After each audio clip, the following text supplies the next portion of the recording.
السلام علیکم ورحمۃ اللہ وبرکاتہ نحمده ونصلی علی رسولہ الکریم اما بعد۔ آج کا سبق سن لیجئے۔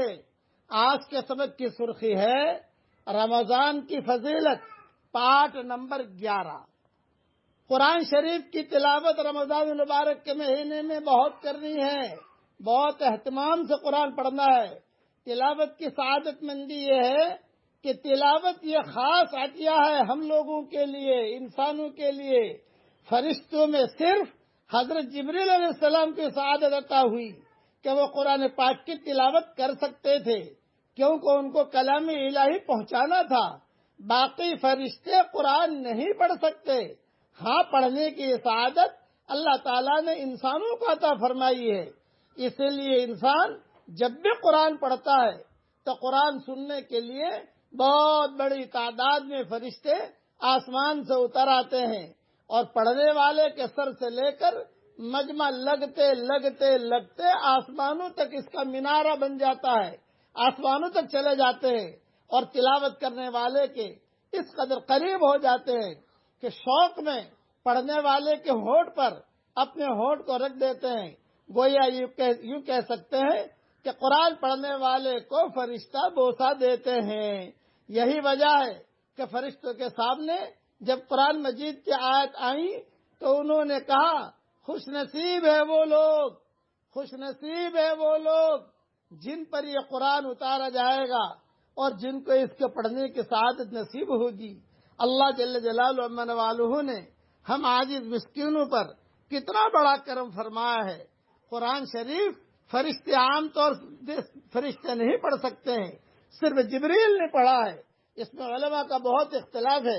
یہ میں نے جو صحیح قول ہے نقل کیا ہے، صحیح قول یہی ہے کہ فرشتے قرآن سننے کے لیے بہت جمع ہو جاتے ہیں۔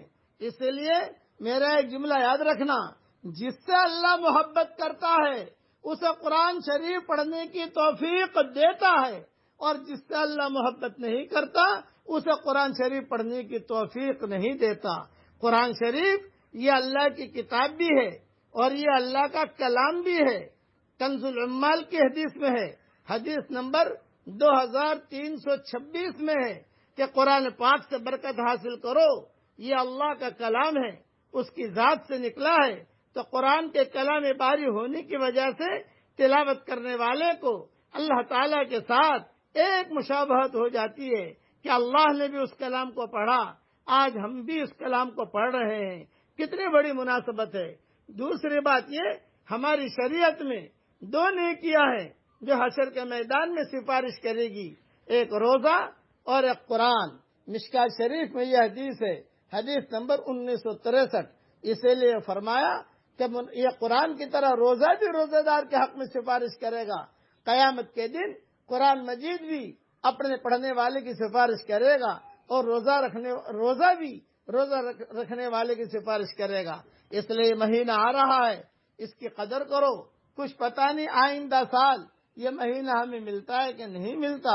اس لیے خوب قرآن شریف پڑھا جائے اور خوب جو ہے اس پر عمل کرنے کی کوشش کی جائے۔ اللہ تعالی ہم سب کو قرآن پڑھنے کی توفیق عطا فرمائے۔ اب پڑھ لیجئے میرے ساتھ، لا الہ الا انت سبحانک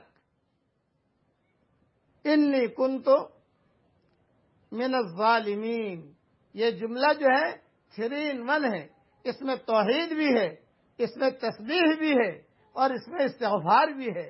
اٹھتے بیٹھتے اسے گنگناتے رہنا چاہیے۔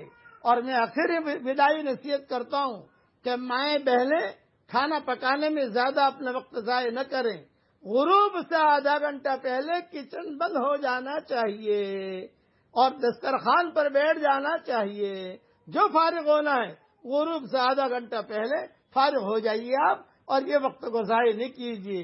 یہ ٹاپ 1 ہوتا ہے یہ وقت۔ اس وقت کو ضائع کرنے والا محروم ہی رہتا ہے۔ لیکن بعض خواتین ہیں، مجبوریاں ہیں ان کی، چلو کوئی بات نہیں، کچن میں جانا پڑتا ہے، شوہر کے نخرے ہوتے ہیں، ساس کے نخرے ہوتے ہیں، ننندوں کے نخرے ہوتے ہیں، بچوں کے نخرے ہوتے ہیں، بھی کرنا ہی ہے۔ چلو کھانا پکاتے پکاتے دل میں ذکر کر لو، دل میں دعا مانگ لو. دل میں جو دعا مانگی جاتی ہے وہ اللہ تعالیٰ ضرور قبول کرتا ہے، وہ کبھی بھی رائے گا نہیں جاتی. اللہ تعالیٰ ہم سب کو عمل کرنے کی توفیق عطا فرمائے. آمین. بآخر دعوانا ان الحمد للہ رب العالمین.